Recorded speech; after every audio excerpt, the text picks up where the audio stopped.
트레이딩을 하는 과정에서 가장 먼저 제 눈길을 끈 것은 월요일에 주식시장이 쉬어간다는 문구였습니다. 월요일은 대통령의 날로 인해 기업들이나 다른 부문은 쉬지 않지만 주식시장은 휴장합니다. 그렇기 때문에 월요일에는 조금 쉬어가면서 보유 중인 주식을 점검하거나 그동안 못했던 공부들을 하며 화요일을 준비하면 좋을 것 같습니다. 한국에 계신 분들은 월요일 밤에 일찍 주무시면 될 것 같습니다. 오늘 1월 소매 판매 부진 보고가 발표되었음에도 전반적으로 포트폴리오가 꽤 많이 오른 느낌입니다. 그 이유는 역시 리더 종목들이 오르는 장세였다고 볼 수 있습니다. S&P 500은 상대적으로 큰 변동이 없었는데 방어적인 섹터들이 많이 하락해서 저는 솔직히 기분이 좋았습니다. 특히 필수 소비재와 헬스케어 섹터가 하락했는데 그 부분은 개인적으로 반가웠습니다. 또 엔비디아 관련 소식으로 몇몇 주식은 급락하고 몇몇 주식은 급등했는데 어떤 종목들이 급등 급락했는지는 엔비디아를 살펴보면서 함께 확인해 보겠습니다. 오늘은 정말 좋은 가격 형성이 있었다고 생각합니다.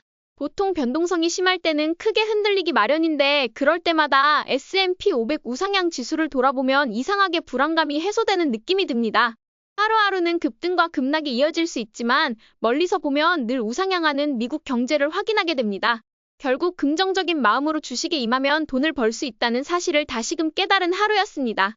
특히 오늘 가격 형성이 중요한 이유를 살펴보면 S&P 500이 토요일, 일요일, 월요일까지 3일간 휴장이라는 불확실성이 있었음에도 불구하고 헤지펀드들이 자금을 전혀 빼지 않고 그대로 유지했다는 점입니다. 어제 고점에서 큰 되돌림 없이 오늘 저점을 안정적으로 형성했다는 게 핵심입니다. 그래서 오늘의 가격 형성이 굉장히 중요해 보이고 앞으로 시장 불확실성이 조금 더 해소된다면 전고점을 돌파하고 진정한 상승 추세로 복귀할 가능성도 있다고 생각합니다. 동일 비중 S&P 500 역시 별다른 변화 없이 금요일 장을 마무리하려는 분위기였던 것 같습니다. 나스닥 또한 상승 흐름을 이어갔고 이제 전고점에 근접한 모습입니다. 그동안 변동성이 이어지며 전고점을 돌파하지 못했지만 리더 주식들이 여전히 폭발적으로 상승하고 좋은 실적을 보이면서 나스닥으로 다시 자금이 몰리는 듯합니다. 3일간 휴장이라는 불확실성에도 불구하고 상승을 유지했다는 점은 시장 참여자들이 여전히 시장을 믿고 있다는 뜻으로 보입니다. 반면 소형주는 오늘도 별다른 반등을 보이지 못하며 전반적으로 힘이 없는 상태가 이어지고 있습니다. 여전히 리더 종목 대형주와 성장주를 중심으로 시장이 움직이고 있다고 판단됩니다. 공포 탐욕 지수는 다시 공포 상태로 떨어졌지만 큰 의미는 없어 보이고 결국 변동성이 지속되고 있다는 뜻으로 이해하시면 될 것 같습니다. 2025년 2월 14일 발렌타인데이를 기준으로 보면 시장은 여전히 대상승장의 흐름 속에 있습니다. S&P 500은 전고점 돌파를 눈앞에 두고 있고 나스닥 또한 전고점 돌파를 시도하는 모습입니다. 이미 나스닥 100 지수는 거의 상승 추세를 완벽히 넘어섰고 특히 빅테크 종목들을 모은 FNGS ETF를 보면 이미 전고점을 돌파해 빅테크들이 날아오를 준비가 되어 있다고 생각합니다.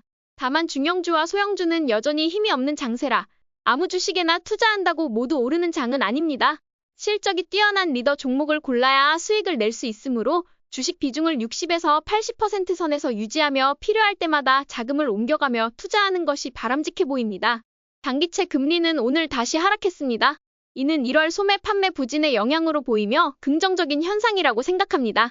도지와 일론 머스크가 계속해서 정부 지출을 줄일 방법을 모색하고 있고 관세도 4월까지는 일단 멈춘 상태라 금리가 하락 추세로 전환되길 기대해봅니다. 오늘은 금이 오랜만에 약간 하락이 나왔는데 이것이 단기 고점인지 잠깐 쉬어가는 것인지는 알 수 없습니다. 그러나 여전히 추세가 유지되고 있고 수익을 얻고 있는 상황에서 매도해야 할 이유는 전혀 없어 보입니다.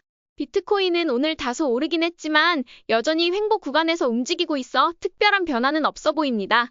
우리 빅테크 친구들은 오늘 반반 나뉜 모습이었습니다. 클라우드 3대장은 모두 하락했고 엔비디아와 넷플릭스, 애플, 메타 등이 오른 것으로 보입니다.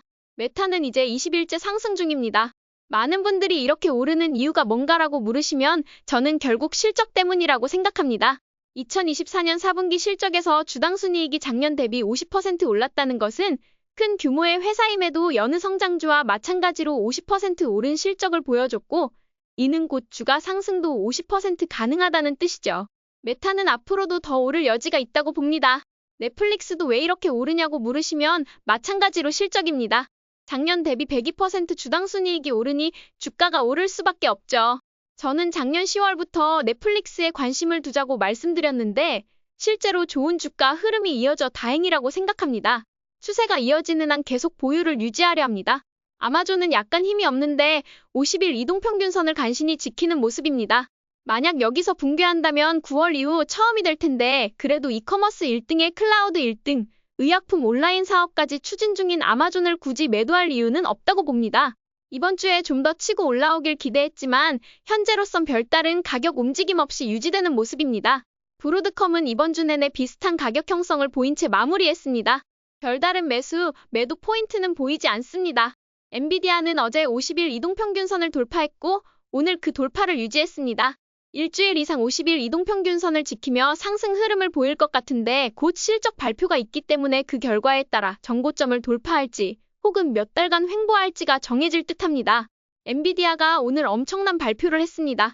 엔비디아가 투자하고 있는 회사들 중 일부 지분을 줄이고 다른 회사에는 투자를 늘릴 것이라는 소식에 지분 축소를 당한 회사들의 주가는 급락했고 지분 투자를 늘린 회사들은 급등했습니다. 특히 많은 트레이더들이 주목하는 사운드하운드 AI와 암홀딩스의 주가가 크게 떨어졌고 중국 자율주행 로보택시 회사인 위라이드가 80% 이상 오르는 등 엔비디아의 영향력을 다시 한번 실감한 하루였다고 봅니다. 애플도 50일 이동평균선을 어제 돌파했고 오늘 완벽하게 돌파를 지켜냈습니다. 중국 관련 호재와 로봇 분야 기대감이 주가를 올리는 요인으로 작용한 것 같습니다. 애플의 상승은 지수 상승에도 긍정적 영향을 주기 때문에 반가운 일입니다. 구글은 이번 주 내내 지난 분기 실적 발표일에 돌파했던 고점인 $182를 지지선으로 삼아 버티고 있습니다. 그 지지선을 깨지 않고 있으므로 단기적으로는 계속 보유 관점입니다. 장기적으로는 말할 필요도 없이 가져가야 할 종목이라고 생각합니다. 마이크로소프트는 오늘도 횡보를 이어갔습니다. 테슬라는 어제에 이어 오늘도 큰 폭의 반등 없이 거의 보합 수준이었지만 장기적으로 보유하는 관점이 바람직하다고 봅니다. 오늘 11개 섹터 중에서 방어주들이 큰 폭으로 하락했는데 저는 이를 좋은 흐름이라고 봅니다. 특히 기술주, 커뮤니케이션 서비스, 임의소비재, 금융주 같은 올해 가장 중요한 4개 섹터는 상승세를 보였고 나머지 섹터들은 떨어지면서 리더 섹터가 계속 오르는 장세가 이어지고 있다고 판단됩니다. 그 중에서도 오늘 다시 확인해볼 섹터는 빅테크 섹터입니다. 테슬라를 제외한 대부분의 빅테크가 포함된 FNGS ETF를 살펴보면 어제 돌파한 뒤 오늘도 완벽히 돌파를 유지했습니다. 3일간 휴장이 있음에도 이런 흐름이 이어졌다는 것은 헤지펀드 자금이 빅테크로 다시 몰리면서 나스닥이 시장을 이끄는 장세가 재개될 가능성이 높아졌다고 볼 수 있습니다. 이대로 특별한 악재가 나오지 않는다면 앞으로 한 달 정도 이 흐름이 이어질 것이라고 예상합니다. 소프트웨어 친구 IGV도 상승했습니다. 현재로서는 이 ETF 자체에 투자하기보다는 개별 소프트웨어 괴물 종목에 투자하는 편이 수익률 측면에서 더 유리하다고 봅니다. 이 ETF는 소프트웨어 전반의 흐름을 살펴보는 용도로만 참고하시면 좋겠습니다. 팔란티어는 1.06% 추가 상승하며 여전히 좋은 추세를 이어가고 있습니다. 낸시 펠로시 할머니 덕분에 매수한 템퍼스 AI도 오늘 또 상승했습니다. 어제도 말씀드렸듯이 정고점을 돌파하고 큰 거래량이 뒷받침되면 헤지펀드 자금이 몰리면서 추가 상승이 자주 나타납니다. 저도 추가 매수를 했고 실적 발표 전에는 단기 물량 일부를 정리할 생각이지만 정배열 시점에서 매수했던 장기 물량은 계속 가져갈 계획입니다. 한편 힘스앤허스는 오늘도 돌파 흐름을 보였는데 돌파 후 조금 되돌리는 모습이 아쉬웠습니다. 지난 일요일 슈퍼볼 광고에서 힘스앤허스가 등장한 뒤로 클릭수와 사용자 유입이 폭발적으로 늘어난 것으로 보이는데 이를 계기로 매출이 늘고 주가가 상승 모멘텀을 얻을 가능성이 있다고 봅니다. 오늘 장 마감 후와 오늘 아침에 발표된 실적 중에서 제가 중요하게 생각하는 종목들의 실적과 주가 반응을 살펴보겠습니다. 먼저 코인베이스입니다. 어닝 서프라이즈가 128%에 달했지만 주가는 크게 힘을 받지 못했습니다. 트럼프 대통령의 코인 규제 정책에 대한 확실성이 부족한 만큼 규제 완화가 없다면 코인베이스는 당분간 횡보세를 유지할 것으로 보입니다. 이미 매출 증가율이 주가에 반영된 상태라고 판단되며 결국 규제 완화가 다시 급등의 핵심 요인이 될 가능성이 큽니다. 보유 중인 분이라면 코인 시장에 급격한 변화가 있지 않는 한 보유의 관점이 좋아 보입니다. 다음으로 트윌리오입니다. 일찍이 1월 말에 실적이 좋을 것이라는 발표를 내놓으면서 급등했지만 정작 발표된 실적은 생각만큼 인상적이지 않았습니다. 어닝 서프라이즈도 마이너스였고 매출 역시 전년 대비 두 자릿수 중반, 최소 25% 이상을 기록하지 못해 아쉬움을 남겼습니다. 미국 500대 기업의 많은 곳에서 트윌리오의 이메일 서비스와 광고 관련 솔루션을 활용하고 있으니 가격이 안정되면 단기 물량을 재매수할 의향이 있습니다. 그 전까지는 시장 흐름을 지켜볼 예정입니다. 세 번째로는 드래프트킹스입니다. 드래프트킹스는 미국 최대 도박 사이트 중 하나로 2024년부터 이어졌던 저항 구간을 마침내 돌파했습니다. 이렇게 돌파가 이뤄질 때 단기 트레이딩을 시도하는 것은 확률적으로 성공 가능성이 높은 전략이라고 생각합니다. 거래량이 급증했고 실적도 좋아 어닝 서프라이즈가 295%에 달했으며 매출은 예상치에 부합했습니다. 1년간의 횡보 끝에 기술적으로 완벽한 돌파가 나왔다는 점에서 현재 상황이 꽤 긍정적으로 보입니다. 네 번째는 에어비앤비입니다. 에어비앤비도 오랜만에 많이 올랐습니다. 지난주에 익스피디아, 로열 캐리비안, 힐튼 등 여행주가 크게 상승했다는 점을 공유드렸는데 에어비앤비 역시 전년 대비로 보면 하락했으나 어닝 서프라이즈가 나오면서 기대치 이상의 흐름을 보였고 결과적으로 돌파에 성공했습니다. 최근 여행주들의 좋은 실적이 나오는 것으로 보아 역시나 미국인들의 소비는 강해 보입니다. 다섯 번째로는 팔로알토 네트워크스입니다. 사이버 보안 분야의 팔로알토 네트워크스 실적은 안정적이긴 했으나 성장주로 투자하기엔 다소 미흡하다는 인상을 줬습니다. 주당 순이익이 전년 대비 11%, 매출이 14% 증가해 무난한 수준으로 평가되지만 압도적인 성장률은 아니었다고 봅니다. 하지만 리더 주식은 아니고 크라우드스트라이크와 클라우드페리, 시장의 리더로 자리 잡고 있습니다. 마지막으로 캐시 우드 언니가 사랑하는 종목으로 알려진 로쿠는 오늘 돌파 흐름을 보였습니다. 2021년 이후로 큰 폭의 하락세를 겪다가 2023년 말에 있었던 두터운 매물대를 뚫고 드디어 올라선 것입니다. 이번 실적이 상당히 좋았고 전년 대비 주당 순이익이 56%, 매출이 22% 상승해 최소 20%라는 기준을 넘겼습니다. 어닝 서프라이즈도 있었고 매출은 분기당 1조 원을 넘긴 것으로 보이지만 아직 흑자 전환에 성공하지 못한 점이 아쉬움으로 남습니다. 그래도 충분한 모멘텀이 형성된 상태이고 사용자 만족도가 높기 때문에 앞으로 더 성장할 여지가 있다고 봅니다. 오늘의 결론은 월요일에 주식시장이 쉬어가므로 월요일에는 공부를 조금 더 하며 준비하는 것이 좋겠습니다.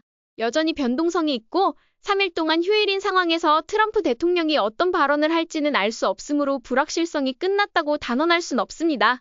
그럼에도 불구하고 헤지펀드가 자금을 빼지 않고 오히려 매수를 지속했다는 점은 실적이 좋은 리더 종목에 대한 믿음이 굉장히 강하다는 것을 의미합니다. 따라서 내가 보유한 주식 중 실적이 좋지 않고 미래 전망도 애매한 경우라면 추가 매수는 자제해야 합니다. 실적이 좋고 주가가 오르며 미래 전망도 우수한 종목에 계속 투자하는 것이 중요하다고 생각합니다. 다음 주에는 장기 리더인 월마트와 변동성이 큰 아리스타 네트워크가 실적을 발표하니 주말에 실적 대응 방법 영상에서 이 두 종목을 중심으로 다음 주 실적 발표 종목들을 살펴보겠습니다. 오늘도 저희 전략이 재미있으셨다면 좋아요와 구독 버튼 눌러주세요.